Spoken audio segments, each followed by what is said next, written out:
Internet, bienvenue sur ce nouveau vlog numéro 4, une série que je fais maintenant à part des bibliothèques digestives, donc pour vous présenter des petits bouquins comme ça en mode un peu relâche et vous raconter un peu ma vie, voilà, vous présenter ma collection sans chichi.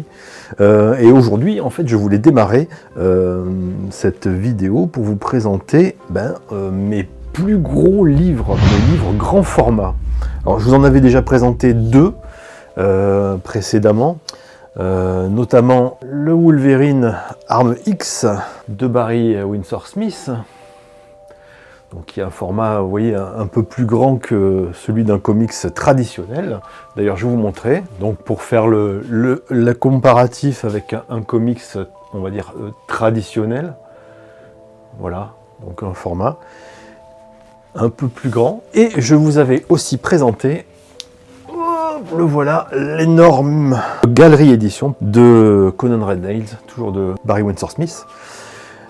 Mais ce n'est pas la seule édition grand format que j'ai. Et je vais commencer la présentation de mes autres bouquins hors format, grand format, en commençant par le plus petit. Donc voici La Bête est morte de Calvo. Alors, vous allez dire, bon, c'est bizarre, c'est pas du comics. Non, c'est pas du comics, mais c'est un album hors format, qui raconte la Deuxième Guerre mondiale, mais en utilisant des personnages, des animaux, un peu façon Walt Disney. Alors Calvo, c'est un dessinateur justement qui vivait à cette époque, donc les années 30 et 40, les heures les plus sombres, n'est-ce pas? Et du coup, il a un style très très particulier, mais très expressif. C'est un peu plus violent que du Walt Disney. C'est un peu, on va dire, l'ancêtre de Art Spiegelman, qui a fait Maus. Mais Calvo fait un peu la même chose. Et il a vraiment un très joli style, vraiment. Alors, je ne sais pas si je peux justement utiliser la petite caméra. Oui.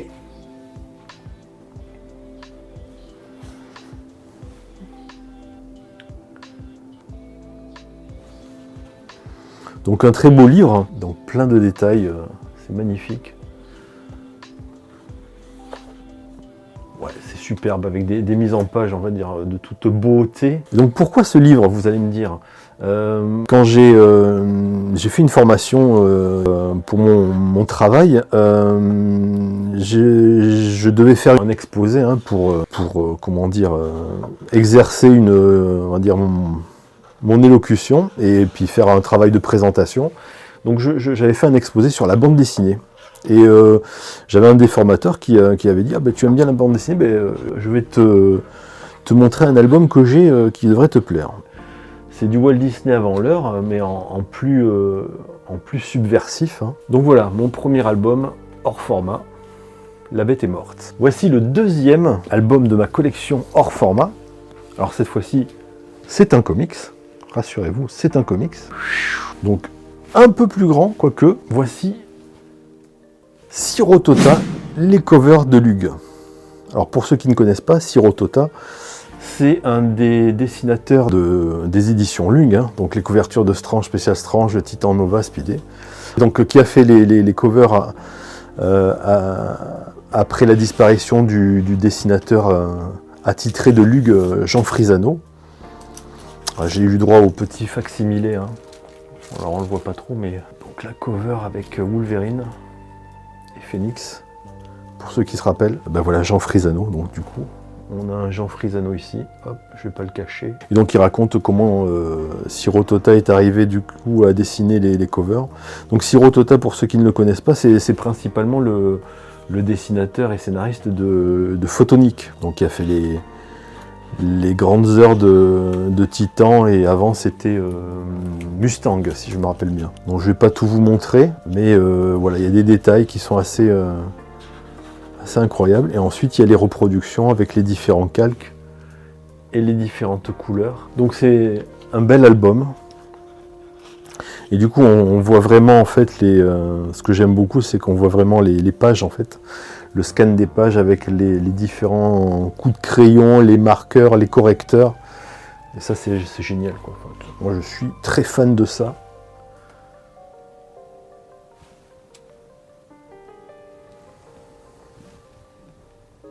Un carré autour de la tête, ça a dû être refait. Donc voilà, vous avez les couvertures originales de Factor X.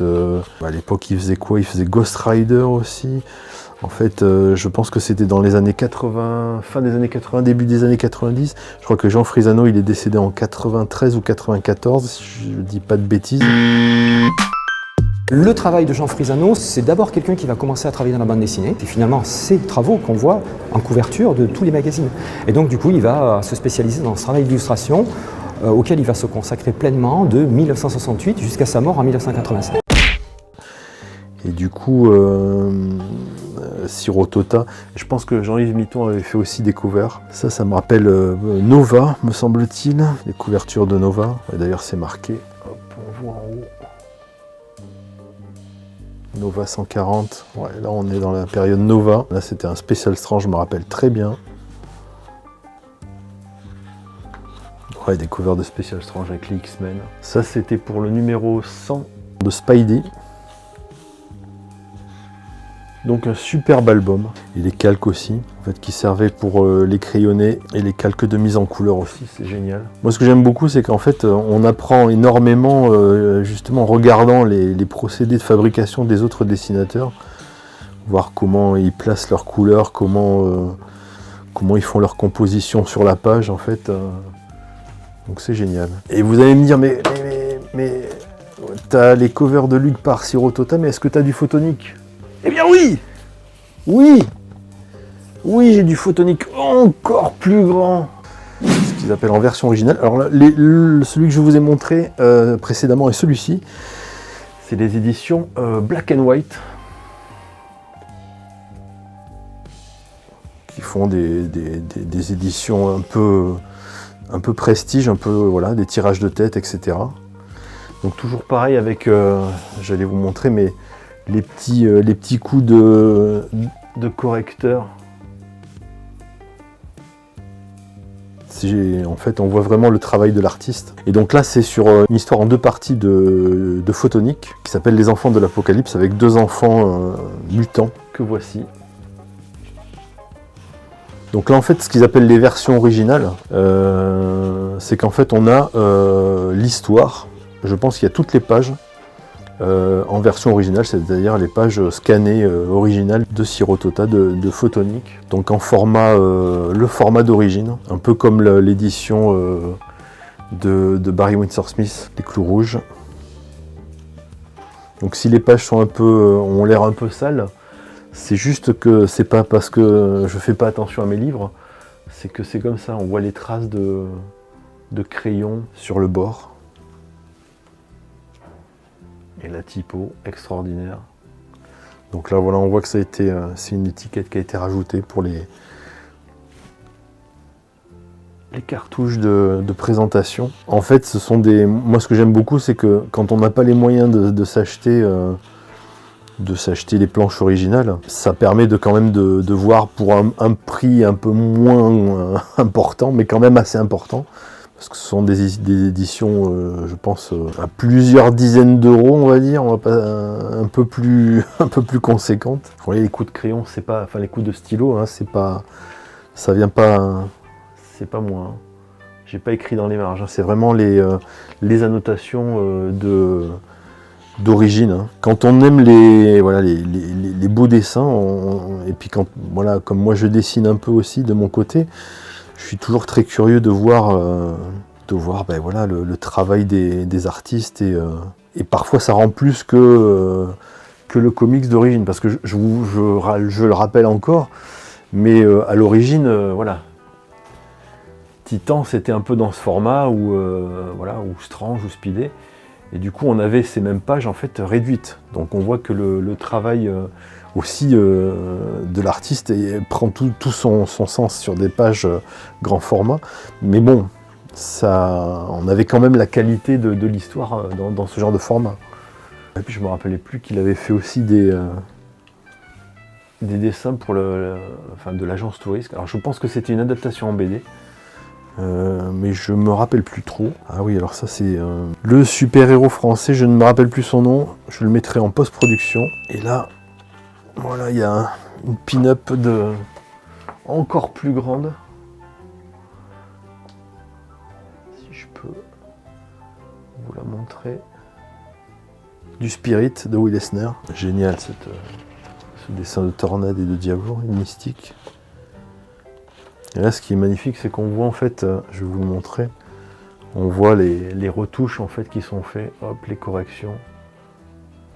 Là, on voit le trait, en fait, c'est un dessin qui a été rajouté pour, je pense qu'il n'était pas satisfait du visage de Longshot, l'édition magnifique de Sirotota, Photonique, les enfants de l'Apocalypse.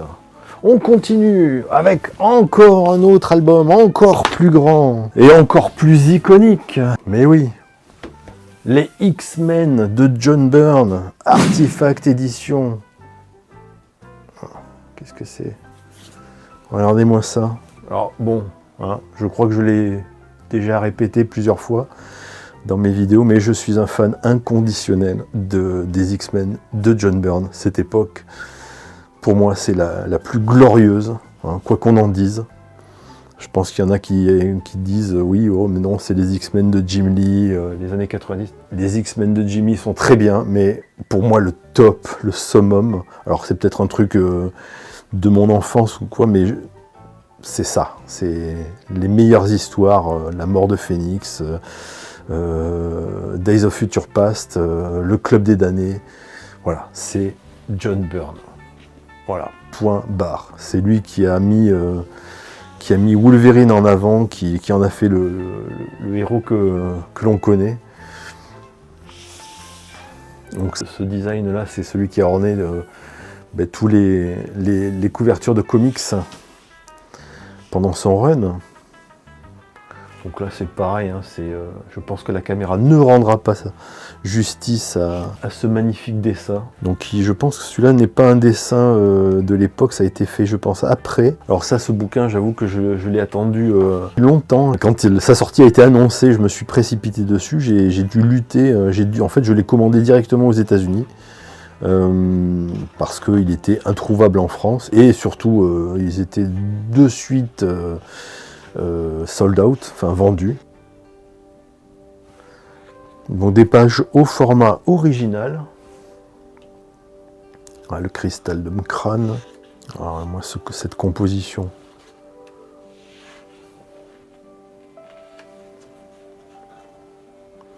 Ça, j'avoue que c'était pour moi le choc quand j'ai lu ça dans mon enfance, ma jeune adolescence. Voilà, pour moi c'est le début de la maturité. Avant je lisais Tintin, Astérix, Pif Gadget, Spirou, et je suis tombé sur ça et là ça a fait ch'boum là-dedans, ça m'a tout pété à l'intérieur et je suis devenu un fan absolu des X-Men.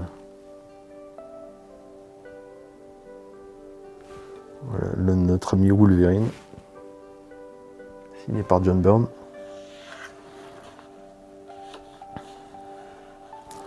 Donc là, contrairement à la version originale de Photonics, ce ne sont pas des histoires entières.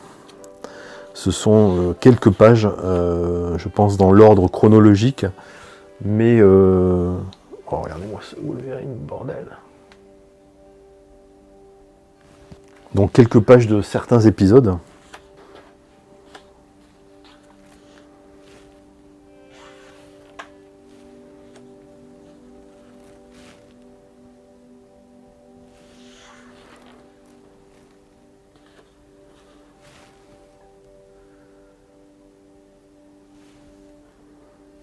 Les détails de fou, quoi.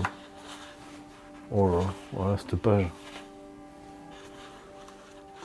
Donc voilà, je suis pas du tout objectif. Voilà, c'est merveilleux. C'est de toute beauté. Je veux pas dire de bêtises. Je sais pas si le Conan Red Nail a été le premier ou si c'était celui-là. Je pense que le Conan Red Nail, je l'ai eu en premier. Celui-là, c'était le deuxième, mais je pense que celui-là, c'était celui que j'attendais le plus, quoi. Avec le prochain, que je vais vous montrer. Donc du coup, voilà, étant fan des X-Men, vous comprendrez bien qu'il a une place dans ma collection. Donc, I'm called Wolverine.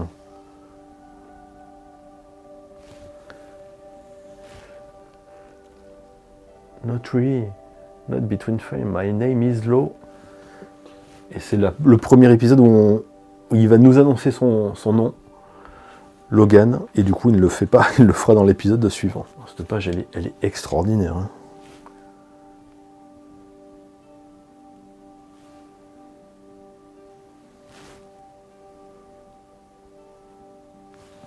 Donc en fait cet album reprend donc tout le run entier de John Byrne. Avec l'arcade, avec une petite mise en couleur directe. Ah non, je pense que ça doit être le calque de colorisation, je ne sais pas. Bon là c'est vraiment... c'est de la pure gourmandise. Pour moi, si je devais... s'il y avait le feu dans mon appartement et si je devais partir avec un bouquin sous chaque bras, je pense que je partirais avec celui-ci. Et le prochain, celui que je vais vous présenter par la suite. Ah ouais, non mais là trop de belles choses à l'écran. Alors là, une page sans dialogue.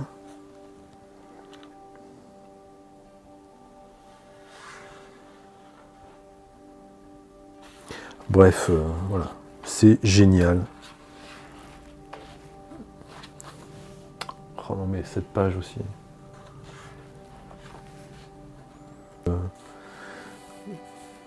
J'en parlerai de toute façon, hein. Je vous fais un thème X-Men, ça prend du temps, j'essaye de faire depuis le début, mais quand j'arriverai à l'époque John Byrne, je pense que voilà, je ferai un épisode assez costaud, quoi. Ah puis ça aussi c'est magnifique, cet épisode où donc l'enterrement de Jean Grey, où en un épisode, voilà, John Byrne nous passe toute l'histoire des X-Men en résumé. C'est magnifique. Quand j'ai lu cet épisode, je me suis dit, ah ouais, ok. Donc là, on a toute l'histoire des X-Men. Je lisais aussi en parallèle Spidey, avec la réédition des anciens X-Men. Et là, il nous faisait en fait le résumé complet de toute l'histoire des X-Men. Voilà. Tranquille. En un épisode. Enfin, en un demi-épisode, hein, puisque la suite, c'était... Cyclope qui quittait les X-Men et puis les X-Men une partie des X-Men qui partaient justement au Canada pour chasser Wendigo. Ah ouais, ben là c'est pareil, l'épisode Days of Future Past, c'est incroyable quoi. Et je crois que je sais pas s'il met ah oui si il met les pages en fait qu'il avait fait pour l'hypothétique l'épisode 138. Puisqu'au départ, Jean Grey ne devait pas mourir, elle devait juste perdre ses pouvoirs, et John Byrne avait donc fait les dessins pour... ouais, voilà. Faudrait que je vous le présente, un de ces quatre, l'histoire de l'épisode du Phénix, où voilà, bah là on l'a sous les yeux. C'est les pages en fait qu'avait ancré la fin alternative de la mort du Phénix, en fait, qui devait pas mourir, qui devait juste être dépossédé de tous ses pouvoirs et retourner sur Terre, et voilà. Et John Byrne avait commencé à dessiner jusqu'à ce que l'éditeur dise non, on va la faire mourir. Malgré ce que pouvait en dire John Byrne, je trouve que ça marche mieux si elle meurt. Malheureusement, elle n'est pas restée morte, et donc ça a donné lieu à sa résurrection, à Factor X et tout le bordel, qui n'est pas forcément les trucs les plus glorieux de l'histoire. Voilà, je vous montre ensuite, pour finir, le dernier, et non des moindres, encore plus gros, en quoi que... Si, c'est le plus gros.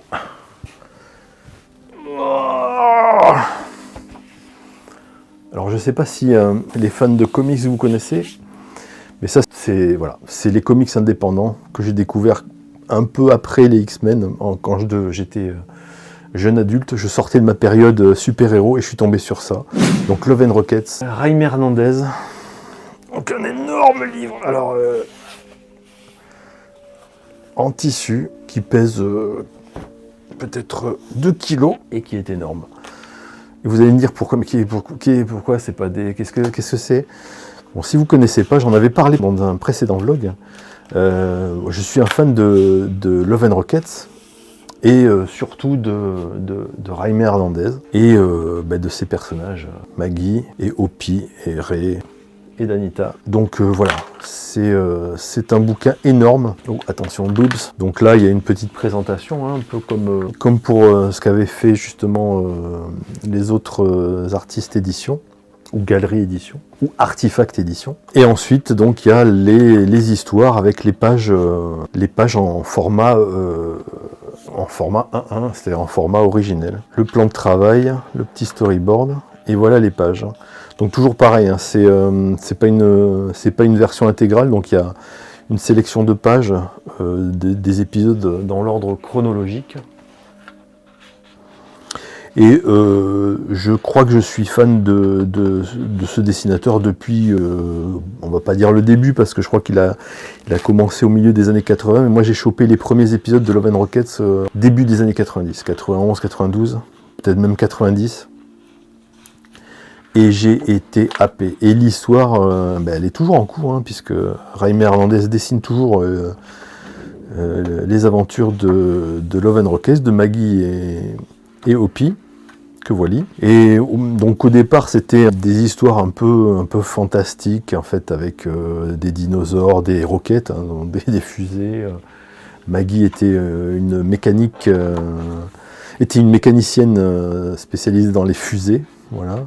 Et puis, progressivement, le récit a perdu un peu de son côté fantastique pour gagner en récit de la jeunesse de Californie, enfin voilà, bref. Donc dans les années 80, fin des années 80, début des années 90, donc avec la scène punk rock. Et surtout, moi, ce que j'adore, c'est le trait. En fait, je n'ai pas assez montré, mais...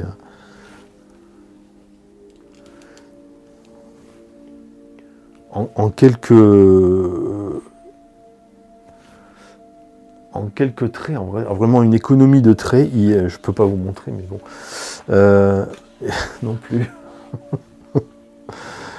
Non plus. Oh là, bon, ok, on va passer. Il sait dessiner les femmes, voilà. Il sait les mettre en scène, il sait écrire.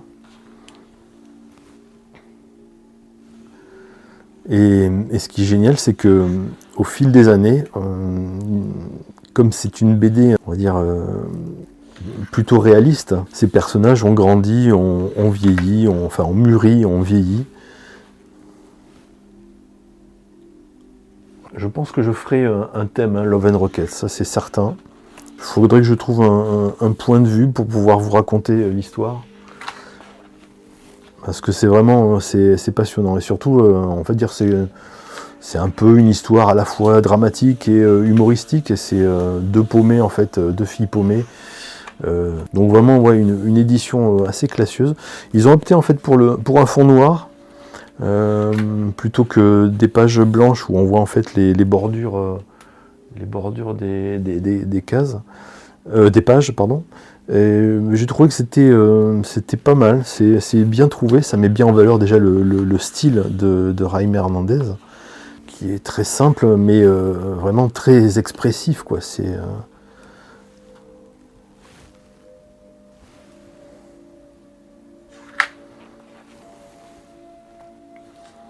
Je trouve qu'il est tellement direct et tellement précis. Ouais, je peux pas vous montrer tout, mais ouais, ce gars, c'est dessiner les femmes, c'est dessiner les gens. Mais il a aussi une passion pour les catcheurs, les catcheuses surtout. Oh, boobs, alerte boobs. Les super-héros. Un peu de la fantaisie aussi, des trucs un peu surréalistes. Et il fait vraiment de la narration graphique, quoi. Il fait vraiment, les cases se juxtaposent et racontent une histoire. Ça vraiment, il y a une mise en page qui est vraiment pensée et qui est très belle. Bon, bref, je pourrais en parler des heures, mais ça serait un peu décousu parce que j'ai pas vraiment d'arguments pour l'instant. Mais voilà, ouais, je suis fan. En fait, vraiment, Moi, je pourrais pas séparer. On pourrait me dire, est-ce que tu choisirais les X-Men ou Love and Rockets? Non, je peux pas choisir. Enfin, les X-Men époque John Byrne ou époque années 80 ou Love and Rockets, non, je saurais pas choisir. Je prendrais les deux. Si jamais j'ai un incendie, ben, je prendrais ce bouquin-là et le précédent. Donc là, pareil, on a des débuts de pages inachevés. C'est pareil aussi de voir le procédé créatif d'un auteur, où il fait toutes les cases et il place ses bulles et ensuite il commence à dessiner. C'est... Enfin, c'est génial, quoi. Et puis les covers qu'il avait fait sont magnifiques, quoi. Oh, boobs, oui.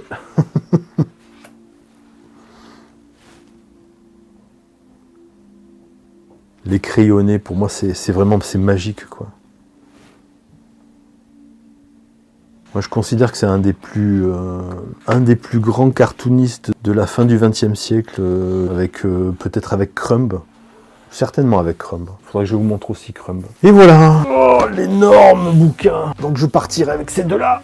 Ah, faudrait que je les pèse hein, pour vous dire combien ça, le poids que ça fait. Je pourrais l'indiquer ici, le poids, quand je l'aurai pesé. Les deux bouquins. Donc voilà. Oh, je vais les mettre côte à côte. Oh putain, la musculation. Voilà, ça rentre même pas dans la case. Et voilà. Pour les énormes bouquins, les énormes éditions, mes plus gros bouquins, les plus grands, hors format. Je peux même pas les ranger dans ma bibliothèque. J'espère que ça vous a plu. N'hésitez pas à liker, à partager, à commenter. Dites-moi si vous aussi, les collectionneurs, vous avez des pièces magnifiques. On va dire pas forcément des pièces rares, mais des trucs un peu hors normes. Ça me ferait trop triper. Lâchez votre pouce, quoi. Abonnez-vous. Et puis on se voit à la prochaine. Et je vous dis toujours à bientôt. Ciao Internet.